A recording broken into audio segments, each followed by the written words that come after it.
Hello welcome to post 360. నేను మీ మురళీ రాపల్లి. చంద్రబాబు నాయుడు గారి గురించి మనందరికీ తెలుసు.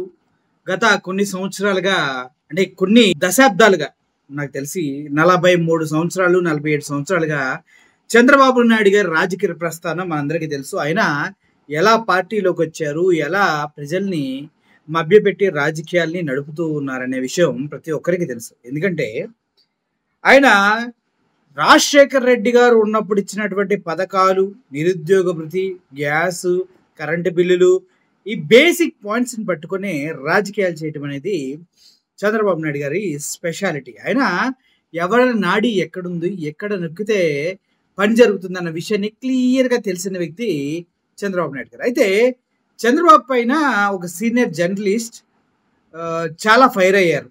ఆయన రాజ్ సర్దేశాయి అనేసి ఒక సీనియర్ జర్నలిస్ట్ ఆయన చాలా చాలా చాలా ఫైర్ అయ్యారు. ఎందుకంటే చంద్రబాబు నాయుడు గారు కుళ్ళు కుతంత్రాల రాజకీయాల గురించి ఆయనకు బాగా తెలుసుంటూ ఆయన మాట్లాడటం జరిగింది. అందులో ఆయన మాట్లాడుతూ రాజకీయాల కోసం చంద్రబాబు నాయుడు గారు ఎన్ని రంగులైన మారుస్తాడు అంటూ ఘాటు వ్యాఖ్యలు చేయడం జరిగింది. అంటే అసలు పవన్ కళ్యాణ్ గారు ఎన్ని రంగులు మారుస్తారో తెలియదు, కానీ ఆయన మార్చిన రంగులు రీసెంట్గా మారుస్తున్నారు. గత 40 సంవత్సరాల నుంచి కూడా చంద్రబాబు నాయుడు గారు రాజకీయాల్లో ఎదగటం కోసం, ఎదుటివారిని తొక్కటం కోసం ఎన్ని రంగులైనా మార్చగలడంటూ ఈ రాజ్ సత్యసాయి గారు చెప్పడం జరిగింది. ఎప్పుడైనా ఒక రాజకీయ నాయకుడికి, ఒక పార్టీకి అంటూ ఒక నిబద్ధత, ఒక రూల్స్ ఉంటాయి. అంటే ఇది నా పార్టీ, నేను మాత్రమే పోటీ చేస్తే నేను మొగాళ్ళ ఉంటా అంటే అది కాదు. చంద్రబాబు నాయుడు గారు ఎప్పుడు ఎలక్షన్స్కి వెళ్ళినా వామపక్షాలని, కూటమి పక్షాలని, ఏవైతే టీడీపీ అనుసంధానంగా గతంలో వాళ్ళతో కలిసి పనిచేసిన పార్టీలు సిపిఎం, సిపిఐ, ఈ పార్టీలతో కలిసి పనిచేశారు, బీజేపీతో కలిసి పనిచేశారు, కాంగ్రెస్తో కలిసి పనిచేశారు. అసలు జనసేన అయితే పక్కన పెట్టుకోకుండా గెలిచే ప్రసక్తి చంద్రబాబు నాయుడు గారికి లేనే లేదు. అంటే ఒక నిబద్ధత అనేది రాజకీయాల్లో ఉండాలి, అది చంద్రబాబులో లోపించింది అంటూ సర్దేశాయి గారు చెప్పడం జరిగింది. అంతేకాదు 2019 కనుక మనం చూసుకున్నట్లయితే ఎలక్షన్ టైంలో కానీ, మోడీ గారు,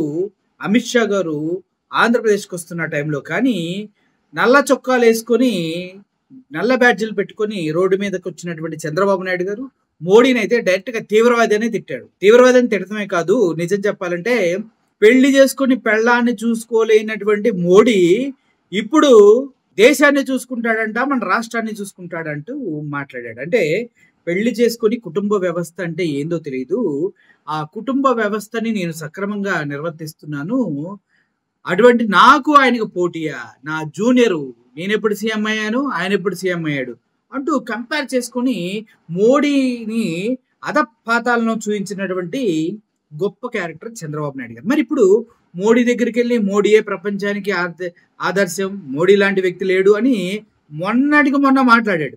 ఢిల్లీ ఎలక్షన్స్కి వెళ్ళి ఢిల్లీలో ప్రచారం చేస్తూ కూడా గతంలో ఈయనకి సపోర్ట్ పలికినటువంటి కేజ్రీవాల్ గారిని తీసి పక్కన నూకేసి చండాలంగా కేజ్రీవాల్ క్యారెక్టర్ని అసాసినేషన్గా మాట్లాడి బీజేపీని సంకనేసుకుని బీజేపీ భజన చేశాడు. ఎప్పుడు తీవ్రవాదాన్ని పొగిడి నోటుతోనే.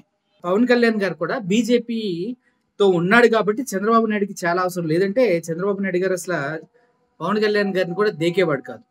ఇప్పుడు పవన్ కళ్యాణ్ గారి క్యారెక్టర్, మన చంద్రబాబు నాయుడు గారి క్యారెక్టర్ చాలా దగ్గరగా అనిపిస్తాయి. ఎందుకంటే చంద్రబాబు నాయుడు గారు వాళ్ళు నా తల్లిని దూషించారు లోకేష్ వాళ్ళు అంటూ ఎప్పటికైనా జన్మలో క్షమిస్తానా, ఎవడన్నా బుద్ధున్నవాడు టీడీపీతో పొత్తు కడతాడా అని చెప్పినా ఈయనే వెళ్ళి టీడీపీతో పొత్తులో ఉండి ఎలక్షన్లోకి వెళ్తాం, ఇప్పుడేమో ఆయనే 15 సంవత్సరాలు ముఖ్యమంత్రిగా ఉండాలి, ఇలా అనేక రకాలైన మాటలు మాట్లాడతాం పవన్ కళ్యాణ్ గారి వంతైతే తిట్టి, మోడీ గారిని తిట్టి ఆయన దగ్గరికే వెళ్ళి ఆయనతోనే మళ్ళీ రాసుకు పూసుకు తిరగటం మన చంద్రబాబు నాయుడు గారి స్పెషాలిటీ. నాకు తెలుసు వీళ్ళిద్దరు చాలా దగ్గరగా ఉంటారు, వీళ్ళ క్యారెక్టర్స్ ఒకసారి చూడండి.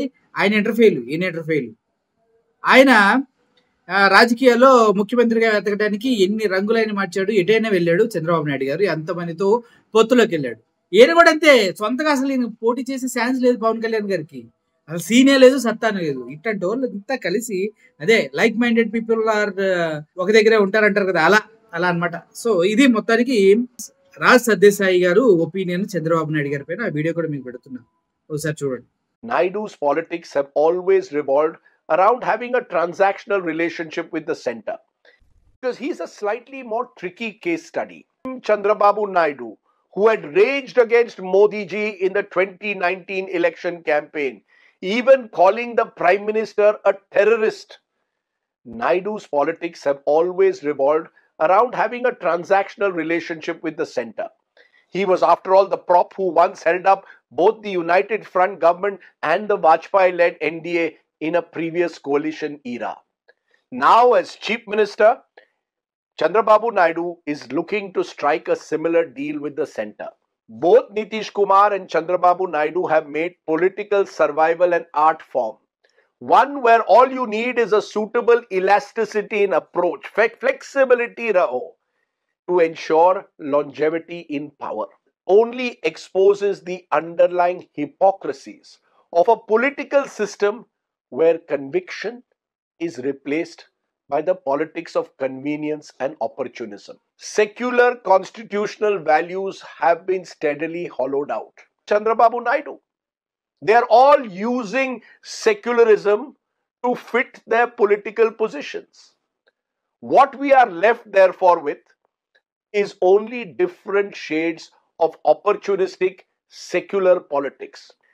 చూశారు కదా, పైన చెప్పినటన్నిటిని అచ్చుగుద్దినట్టు చెప్పారు. ఇంకా కొంచెం ఎక్కువే చెప్పారు, నేనే కొద్దిగా తగ్గి చెప్పాను. ఎందుకంటే చంద్రబాబు నాయుడు గారు ఎంతైనా మన సీఎం కదా, అందుకోసం. ఓకే, ఓవరాల్ గా ఇది చంద్రబాబు నాయుడు గారి పైన నేషనల్ మీడియా సీనియర్ జర్నలిస్టులు అందరికీ ఉన్న అద్భుతమైన ఒపీనియన్. పవన్ కళ్యాణ్ గారి పైన ఇంచుమించు ఇంతకన్నా కొద్దిగా ఎక్కువే ఉంది. ఇంకా ఈయన సీఎం గా చేశారు కాబట్టి కొంచెం కన్సోలేషన్ లో కన్సిడరేషన్ ఇస్తున్నారు. అర్థమైంది కదా. Thank you for watching this video. Murali signing off. Thank you so much.